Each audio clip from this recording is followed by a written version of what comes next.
My name's Brooke Farrell. I'm from the Gold Coast, Australia, and I'm a professional Muay Thai fighter.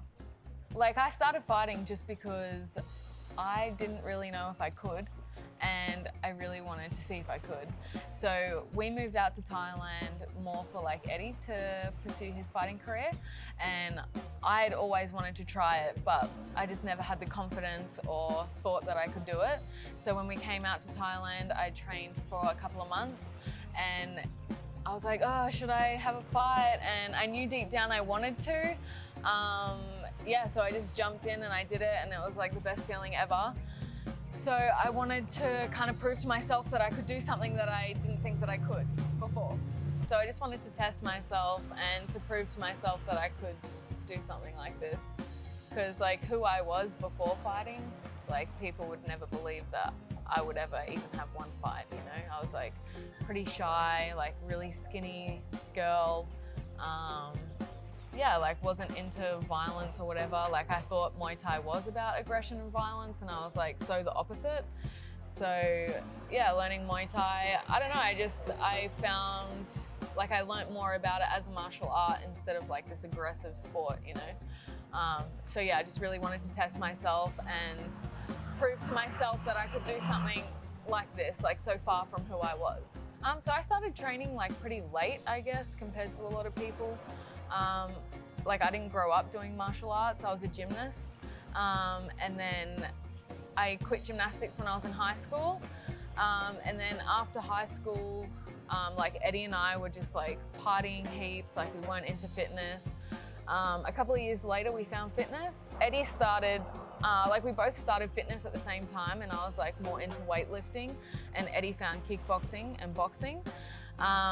And it wasn't until I was about maybe 22 I tried it for the first time, and I absolutely hated it. I hated training Muay Thai or kickboxing. I felt so intimidated in the gym, and I felt like I was really shit at it. I felt like everybody was laughing at me because I was shit at it. So Eddie would have to drag me to training, and I didn't want to go because I just felt so intimidated at the gym. So Eddie spent some one-on-one time with me, teaching me movements to help me feel more confident. And then as I started getting better at the movements, that's when I started to really love it. So I started to enjoy pad work, for fitness a little bit more. And I trained for about a year with Eddie before we moved to Thailand. And then I had my first sparring session in Thailand, and that's when I thought, okay, maybe I can try and have a fight. I started seeing little progressions, and then I wanted to push myself in the ring to see how I would react in a combat environment, you know? Eddie's my husband. We met in 2008 when we were just teenagers, and we traveled around Australia together. We found fitness together, and we actually opened up a little studio gym on the Gold Coast, where we did kickboxing fitness and CrossFit style training. And then we took our group of members to Thailand for a training holiday, and that's when we met a couple of people that had been living here fighting, and we were oh shit, that's so cool to have that freedom and to be living this lifestyle. Couldn't get that little seed out of our head, so a couple of months later we sold all of our shit in Australia and then moved out here. So yeah, we've been together since 2008, and we married about what's the year? 5 years ago. Yeah. Yeah. I don't know, I feel like Muay Thai has changed so much and developed, you know? So maybe today they're a little bit more technical, or I don't know even. I guess that from back then is where all these styles came from too, you know? Each fighter, that's how they develop their style. Even now, Muay Khao fighters, they look back at Pet Boonchu as inspiration, you know? So, and even now, Muay Mutt style, punch and low kick, they look at Sitman Chai and how he fought back then, or yeah, I don't know. I think they get a lot of inspiration from back then, and they've just developed that same style now. It's just a little different. I don't know, I think all champions are amazing. All Muay Thai fighters are amazing. Like, to watch style from back then and watch style from now, like, you can pick so much from both. But would you say the golden Oh, era I don't know. than you? Yeah. It's so hard. That's a hard question. I don't know. Yeah, I don't know. I can't say. I don't know. Muay Thai's like really challenged me in like so many ways. Like it's like, because before I started fighting, I was like, oh, I don't know if like fighting's for me, or, you know, but like it's proven to me that anyone can do anything. Like it's just all about your heart and what you put into it and what you believe too. Like it's been such a crazy journey, but like, yeah, Muay Thai is all heart, you know, you really like leave it all in there, and yeah, you really push yourself to the limits. Like it's not just about the fight either, it's just about the whole journey, like deciding to fight and then having fight camp, like going through it all with all your teammates, your trainers, like pushing past where you think like your limit is, like you constantly push past that barrier all the time. So I think Muay Thai really changes you as a person, like for the better. You know, you learn so much about yourself and what you have inside. So when I first started, I just used to love to kick. I would only right kick, low kicks, high kicks, whatever. Only my right leg, I loved it so much. And if I couldn't use my right leg, I just felt like a spastic, like I didn't know how to put together everything. So then that forced me to get better at boxing. I had to learn how to clinch, because you can't just rely on one weapon in Muay Thai. So now I still love to kick. You'll see like in my fights, I love to throw low kicks and I still love to throw high kicks. But now I think, I don't know, like a lot of the Thais are saying I'm Muay Mutt style, which is just boxing and low kicks. And I think that's pretty accurate. I like to box and I like to kick, so yeah. Thai fighters are much more experienced. Like they've been doing it for a really, really long time. Like if you get a Thai fighter and a Western fighter at the same age, the experience and the level is just like so different. Okay, maybe the level's the same, but you know, they've been doing it for a much more longer time. Like they start when they're really young. And yeah, there's like some Westerners that start at such a young age as well, but here it's like a part of their life. Like they don't go to school, they train Muay Thai. It's like a part of their childhood, you know, like really ingrained into their culture here. So I feel like they're much more experienced, and they do it because they need to earn money too. Like they do it to support their family from a young age, whereas like Westerners, they more start like a hobby because they enjoy it. They enjoy the sport, they just do it for fun, and then maybe they end up fighting. And you know, for a long time, Westerners don't earn any money in the sport, like until they go pro or until they sign with a big promotion. But for Thai fighters, they get paid and they earn money from a young age because they go straight into pro fights. There's no such thing as amateur Muay Thai in Thailand. The only other difference, I think, is with like sports science and how it's developed. So like Muay Thai in Thailand and for Thais is very much traditional. So they still do the big long runs.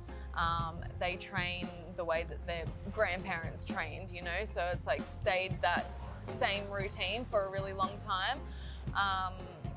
Whereas Westerners, yeah. Whereas Westerners, they include, you know, a lot of strength and conditioning. They do different, like they periodize their training programs, like really specifically, like they have so many different coaches coming in and programming their sessions, which I think is good. And I think that's changing now in Thailand too. Like you'll see a lot of different gyms now implementing different training routines, and especially now that big promotions like One Championship have come to Thailand and signed like a lot of Thai fighters, I think they're really opening up to like different methods of training now, just for performance. So I think my biggest mentor in the sport would have to be Eddie. He's he's the one who introduced me to Muay Thai, and he's the one that really encouraged and supported me to have my first fight. Like, he's believed in me from the very beginning, and he's the one that's always telling me that I can fight anyone, like really encouraging me to do my best in the sport. Now he's my coach as well, so he coached me through my last fight, and he knows me better than anyone else. And you know, his attitude towards the sport is really inspiring. Like, yeah, he's just like in life in general, he just has no limits. Like, he really thinks that anything's possible, and yeah, it's really inspiring to be around somebody like that. Yeah, so I'd been wanting to fight on one of these big promotions for a really long time. And yeah, when I got the offer during COVID, I was so excited because I'm pretty sure they were the first promotion to be back in Thailand after COVID hit. Yeah, so I was really excited for the opportunity. I'd fought already like a couple of the girl fighters that have signed to one, so I was excited for like potential rematches.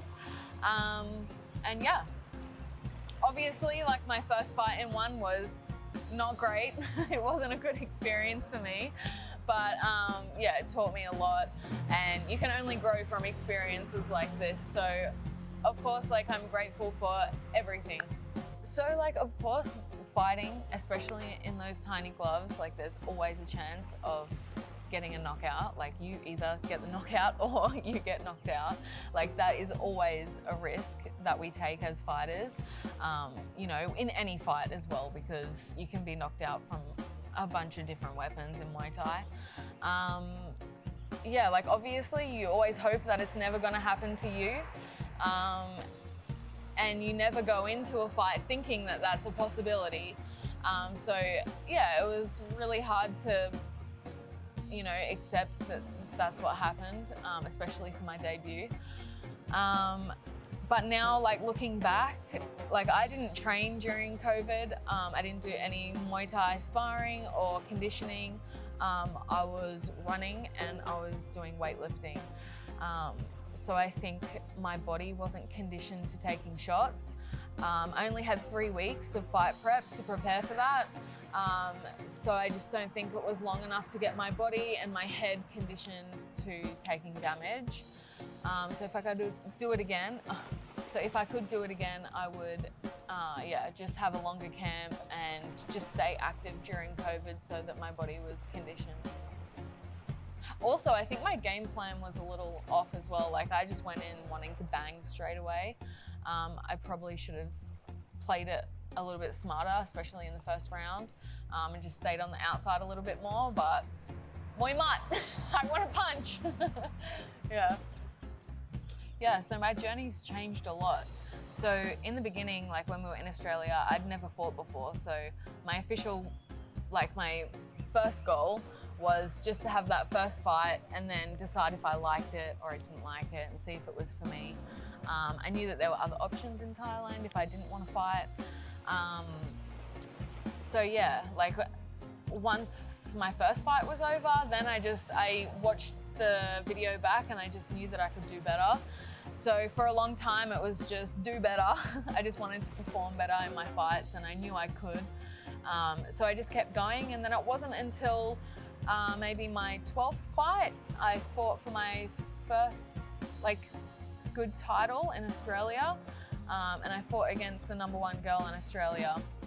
We had a really, really close fight, and it was after that that I wanted to like really grow in the sport. So I had some goals, like I wanted to be an Australian champion, I wanted to fight for a WMC title, WBC title, and all of these things. Now that's changed again. So there's, like everything, like in every sport, there's so many politics involved with rankings and who gets to fight for belts. So now my goal is just to keep fighting. I just want to keep improving. So it's gone back to my initial goal, really. It's just to keep growing as a fighter and as a human being.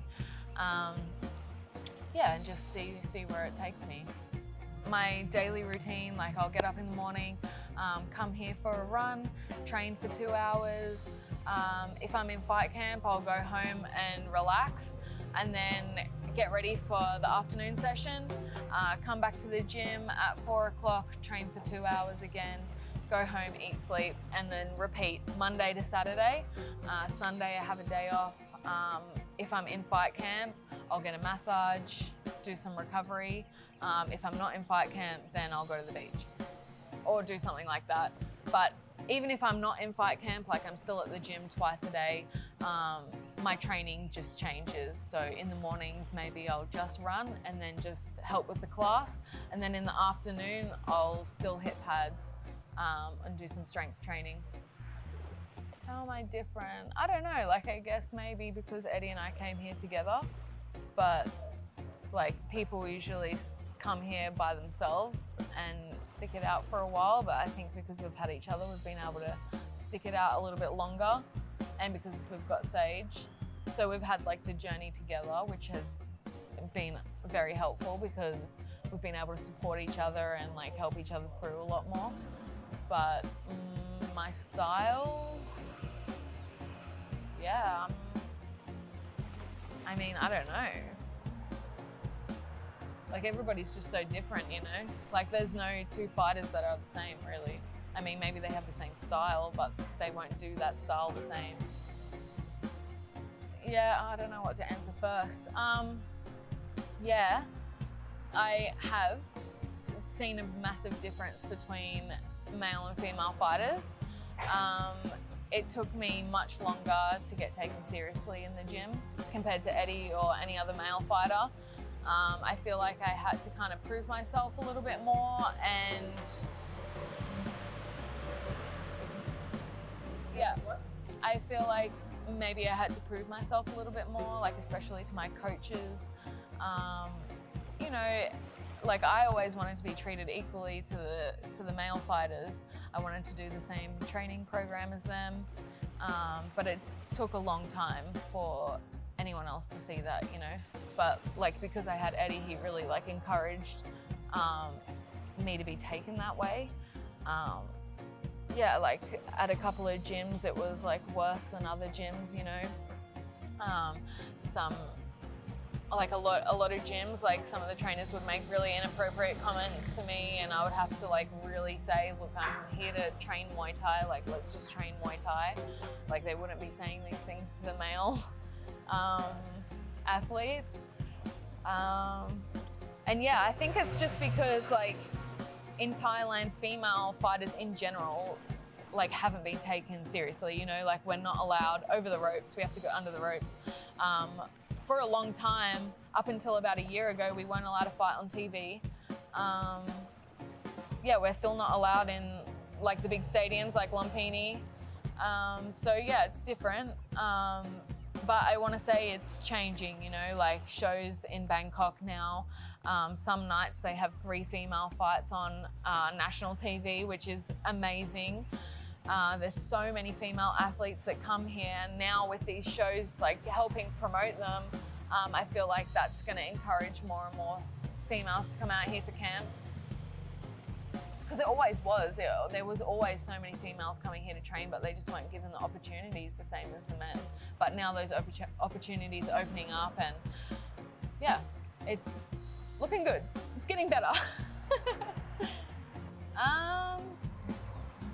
Yeah, I mean, retirement is like scary because like I've dedicated so much of my life to just purely Muay Thai. Like we've been in Thailand now for nearly 6 years. So our routine and dedication and sacrifice to the sport has just been like intense. Like I feel like I have just had this all or nothing approach to Muay Thai. So to think about retirement and like all of a sudden stopping that is scary.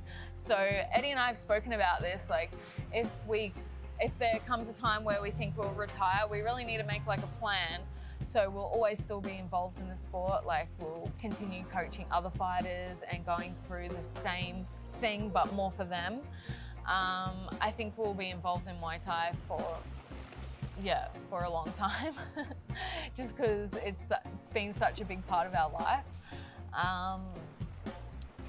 Yeah, and I guess, yeah, one day we'll have kids, so yeah, then that stage of life will happen, and yeah, I'm not sure when or yeah, I don't know.